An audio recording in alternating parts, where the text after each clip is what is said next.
অর্চনা দেবীর নাম শুনলেই আমার বুকের ভেতরটা অদ্ভুত একটা আলোড়ন অনুভব করত, যেন কোনো গোপন স্রোত বয়ে চলেছে নির্বে। তিনি আমার মা, কিন্তু তার সান্নিধ্যে আমি সবসময় একটা অজানা শান্তি আর অস্থিরতার মিশ্রণ অনুভব করতাম। আমাদের পুরনো দোতলা বাড়িটা শহরের এক নির্জন পাড়ায়। চারপাশে বড় বড় গাছ, সন্ধ্যায় পাখির ডাক আর দূরের ট্রেনের শব্দ মিলে একটা নির্জনতা তৈরি করত, যা আমাদের দুজনের মধ্যে আরও কাছাকাছি করে দিত। বাবা প্রায়ই বিদেশে থাকতেন চাকরির জন্য। মাসের পর মাস তিনি ফিরতেন না। তাই ঘরটা মা আর আমার। আমি রাহুল, ২৪ বছর বয়স, কলেজের পড়াশোনা শেষ করে এখন একটা ছোট চাকরি করছি। মা অর্চনা দেবী ৪০ পেরিয়ে গেলেও তার শরীরে এখনও সেই নরম যৌবনের আভা। লম্বা কালো চুল, গভীর চোখ, আর হাসলে গালে যে দুটো টোল পড়ে, সেটা দেখলে মনে হয় সময় যেন তাকে স্পর্শ করতে ভয় পায়। সেদিন সন্ধ্যায় বৃষ্টি নেমেছিল অঝোরে।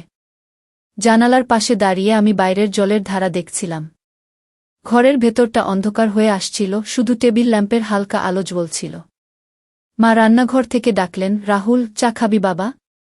বৃষ্টিতে ঠান্ডা লাগবে না তো? তার গলার স্বরটা এত নরম, এত পরিচিত, যে আমার মনটা কেঁপে উঠল। আমি রান্নাঘরের দিকে গেলাম। মা চুলগুলো খোলা রেখেছিলেন। কয়েকটা চুল কপালে লেগে আছে বৃষ্টির ভেজা হাওয়ায়। সাদা শাড়ির আঁচলটা সামান্য সরে তার কাঁধের নরম বাঁক দেখাচ্ছিল। আমি চুপ করে দাঁড়িয়ে তাকে দেখছিলাম। তিনি চায়ের কাপ এগিয়ে দিতে গিয়ে আমার হাত ছুঁয়ে গেল। সেই স্পর্শটা এক মুহূর্তের জন্য, কিন্তু আমার শরীরে যেন একটা অজানা উষ্ণতা ছড়িয়ে পড়ল। মা হয়তো কিছু টের পাননি। তিনি হেসে বললেন, কি রে, আজ এত চুপচাপ কেন? অফিসে কোনো সমস্যা হয়েছে নাকি? আমি মাথা নেড়ে বললাম, না মা, সব ঠিক আছে। শুধু বৃষ্টির শব্দটা শুনতে ভালো লাগছিল। তুমি কেমন আছো? মা চায়ের কাপ হাতে নিয়ে টেবিলের কাছে বসলেন। আমরা দুজনে চুপচাপ চা খাচ্ছিলাম। ঘরের নীরবতায় শুধু বৃষ্টির ফোঁটার শব্দ আর আমাদের শ্বাসপ্রশ্বাসের আওয়াজ। মা কখনো কখনো আমার দিকে তাকাচ্ছিলেন। তার চোখে সেই মমতা, কিন্তু আজ আমার মনে হচ্ছিল যেন সেই চাহনিতে আরও কিছু লুকিয়ে আছে। আমি চোখ সরিয়ে নিয়ে জানালার বাইরে তাকালাম। মনে মনে ভাবছিলাম, ছোটবেলায় মা যখন আমাকে কোলে করে ঘুম পাড়াতেন, তখন তার শরীরের এই একই উষ্ণতা অনুভব করতাম। কিন্তু এখন সেই স্মৃতি কেন যেন অন্যরকম লাগছে। মা হঠাৎ বললেন, রাহুল, তুই বড় হয়ে গেছিস। আমি একা একা অনেক সময় বাড়িতে থাকি। তুই যখন অফিসে যাস, তখন ঘরটা ফাঁকা ফাঁকা লাগে। কি তার কথায় একটা অস্পষ্ট আকুতি ছিল। আমি তার দিকে তাকালাম। চোখে চোখ পড়তেই একটা অদ্ভুত স্ফুলিঙ্গ জ্বলে উঠল। আমি দ্রুত চোখ নামিয়ে নিলাম। রাত বাড়ছিল। বৃষ্টি থামেনি। মা রান্না সেরে ঘরে এলেন।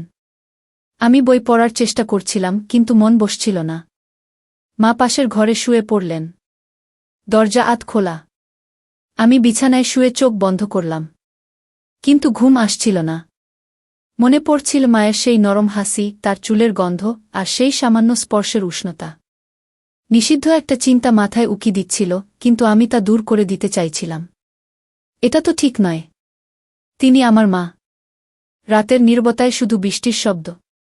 আমি উঠে জানালার কাছে দাঁড়ালাম। মায়ের ঘর থেকে হালকা আলো আসছিল। তার শরীরের গন্ধ যেন বাতাসে ভাসছিল। আমার মন অস্থির হয়ে উঠছিল। দূরত্ব কমে আসছে কি? নাকি এটা শুধুই আমার একাকিত্বের খেলা? অর্চনা দেবী সেদিন রাতে অনেকক্ষণ ঘুমাতে পারেননি। বিছানায় শুয়ে তিনি ছাদের দিকে তাকিয়েছিলেন। বৃষ্টির শব্দটা এখনও থেমে যায়নি। ঘরের ভেতরটা হালকা অন্ধকার। জানালা দিয়ে ঠান্ডা হাওয়া আসছিল। তার মনে একটা অস্থিরতা। ছেলে রাহুলের চোখের সেই চাহনি আজ যেন অন্যরকম লেগেছিল। সাধারণত সে তার দিকে এমন করে তাকায় না। মা হিসেবে তিনি সবসময় ছেলেকে নিয়ে গর্ব করেন। কিন্তু আজ সেই স্পর্শের পর থেকে তার শরীরটা কেমন অজানা একটা অনুভূতিতে ভরে উঠছিল। তিনি উঠে বসলেন। শাড়ির আঁচলটা ঠিক করতে করতে ভাবলেন, এসব কি ভাবছি আমি? ও তো আমার ছেলে, কিন্তু মন থেকে সেই চিন্তা সরছিল না। রাহুলের কথা মনে পড়তেই তার বুকের ভেতরটা কেঁপে উঠল। অনেকদিন ধরে বাড়িতে একা থাকতে থাকতে তিনি নিজেকে ভুলে গিয়েছিলেন। ছেলের বয়স বাড়ছে, সে এখন যুবক। তার চোখে ছেলেকে দেখতে দেখতে কখন যেন একটা নিষিদ্ধ অনুভূতি জেগে উঠেছে। তিনি নিজেকে বোঝালেন, এটা শুধু মায়ের মমতা, আর কিছু না। অন্যদিকে রাহুলের ঘরে ঘুম আসছিল না। তিনি বিছানায় শুয়ে মায়ের কথা ভাবছিলেন। সেই রান্নাঘরের স্পর্শ, মায়ের শরীর থেকে আসা হালকা গন্ধ, চোখে চোখ পড়ার সেই মুহূর্ত, সবকিছু মিলে তার মনে একটা ঢেউ উঠছিল। তিনি উঠে জানালার কাছে গেলেন। বাইরে বৃষ্টি পড়ছে। মায়ের ঘরের দিকে তাকালেন। দরজা আধ খোলা। হালকা আলোয় মায়ের ছায়া দেখা যাচ্ছিল। তার হৃদস্পন্দন বেড়ে গেল। কেন এমন হচ্ছে, নিজেকে প্রশ্ন করলেন তিনি। কিন্তু উত্তর পেলেন না। পরদিন সকালে মা উঠে রান্না করছিলেন। রাহুল নামলেন। মা হেসে বললেন, ঘুম হয়েছে? চোখ লাল লাগছে। রাহুল বললেন, একটু ঘুম হয়নি। বৃষ্টির জন্য তারা দুজনে নাশতা খেতে বসলেন। টেবিলের নিচে পা একটু ছুঁয়ে গেল। দুজনেই চুপ করে গেলেন। কোনো কথা হল না। কিন্তু বাতাসে একটা অদৃশ্য টেনশন তৈরি হচ্ছিল। মা চোখ নামিয়ে রাখলেন। রাহুলও চোখ সরিয়ে নিলেন। দিন কাটছিল। রাহুল অফিস থেকে ফিরলে মা তার জন্য অপেক্ষা করতেন। সন্ধ্যায় তারা দুজনে বারান্দায় বসে গল্প করতেন। মা তার ছেলেকে দেখে নিজের মনের গোপন চিন্তা লুকিয়ে রাখার চেষ্টা করতেন। কিন্তু চোখে চোখ পড়লেই সেই স্ফুলিঙ্গ জ্বলে উঠত। রাহুলও অনুভব করতেন মায়ের দিকে তাকালে তার শরীর কেমন অস্থির হয়ে যায়। এক রাতে বিদ্যুৎ চলে গেল। ঘর অন্ধকার। মা ডাকলেন, রাহুল, কাছে আয়। ভয় লাগছে। রাহুল মায়ের কাছে গেলেন।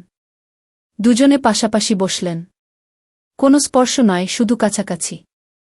শ্বাসপ্রশ্বাসের শব্দ শোনা যাচ্ছিল। মায়ের শরীর থেকে হালকা উষ্ণতা আসছিল। রাহুলের মনে নিষিদ্ধ চিন্তার ঢেউ উঠছিল। মা নিজেকে সামলাচ্ছিলেন। অর্চনা দেবী সকালে উঠে দেখলেন রাহুল এখনও ঘুমিয়ে আছে। তিনি ছেলের ঘরের দরজায় দাঁড়িয়ে কিছুক্ষণ তাকিয়ে রইলেন।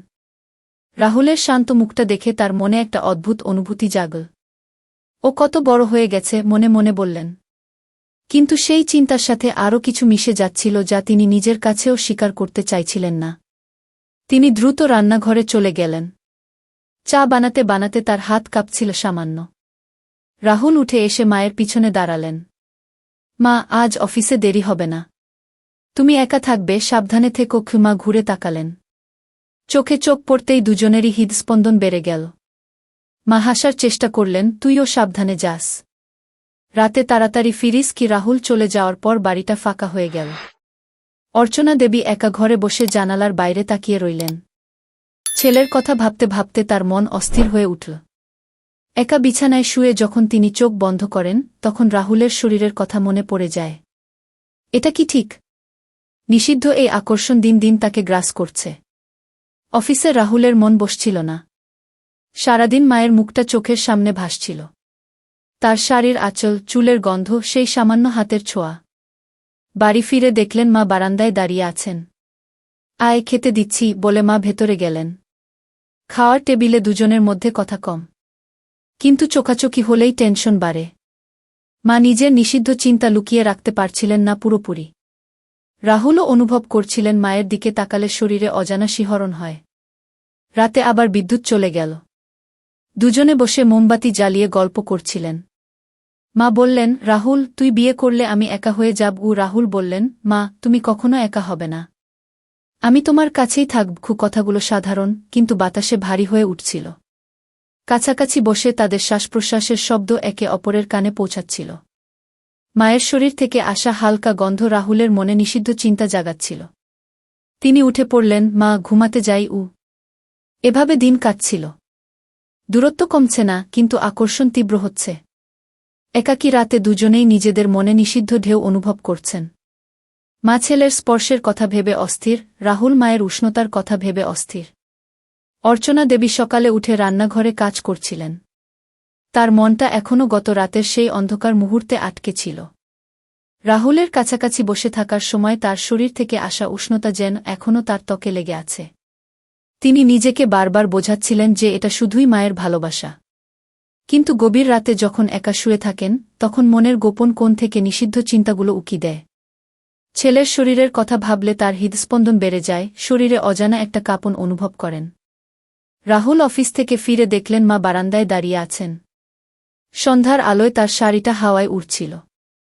মা, কি করছো? জিজ্ঞাসা করতেই মা ঘুরে তাকালেন। চোখে চোখ পড়তেই দুজনেই কয়েক মুহূর্ত চুপ করে রইলেন। সেই চাহনিতে গোপন আকর্ষণের স্ফুলিঙ্গ জ্বলে উঠছিল। মা হালকা গলায় বললেন, কিছু না বাবা, শুধু হাওয়া খাচ্ছিলাম।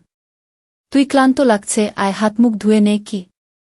খাওয়ার টেবিলে বসে দুজনে কথা বলছিলেন। মা ছেলের খাবার তুলে দিচ্ছিলেন। হাত একটু কাছাকাছি এলে রাহুলের মনে সেই পুরনো স্পর্শের অনুভূতি ফিরে আসছিল। তিনি চোখ নামিয়ে খাচ্ছিলেন। মা বললেন, রাহুল, তুই এখন বড় হয়েছিস। আমার কথা শুনবি তো? আমি যেন তোকে হারিয়ে না ফেলি। কি কথাটা সাধারণ মনে হলেও তাতে লুকিয়ে ছিল গভীর আকুতি। রাহুল উত্তর দিলেন, মা, তুমি আমার সব। আমি কখনো তোমাকে ছেড়ে যাব না। গি রাত বাড়ছিল। দুজনে ঘরে বসে টিভি দেখছিলেন। পাশাপাশি বসা, কিন্তু কোনো স্পর্শ নয়, শুধু কাছাকাছি থাকার অনুভূতি। মায়ের শ্বাসপ্রশ্বাসের শব্দ রাহুলের কানে আসছিল। তার মনে নিষিদ্ধ ইচ্ছার ঢেউ উঠছিল। মা নিজের মনের চিন্তা লুকিয়ে রাখতে পারছিলেন না পুরোপুরি। চোখে চোখ পড়লে তিনি লজ্জায় চোখ সরিয়ে নিচ্ছিলেন। একাকী রাতে দুজনের মধ্যে অব্যক্ত আকাঙ্ক্ষা বেড়ে চলছিল। নিষিদ্ধ সম্পর্কের আগুন ধীরে ধীরে তাদের গ্রাস করছে। রাহুল বিছানায় শুয়ে মায়ের কথা ভাবছিলেন। মা তার ঘরে শুয়ে ছেলের উষ্ণতার কথা ভাবছিলেন। দূরত্ব কমছে, আকর্ষণ তীব্র হচ্ছে। অর্চনা দেবী পরের দিন সকালে উঠে দেখলেন রাহুল এখনও ঘুমিয়ে। তিনি ছেলের ঘরে গিয়ে জানালার পর্দা সরিয়ে দিলেন। হালকা রোদ এসে পড়ল রাহুলের মুখে। মা কিছুক্ষণ তাকিয়ে রইলেন। ছেলের শান্ত মুখ দেখে তার বুকের ভেতরটা কেঁপে উঠল।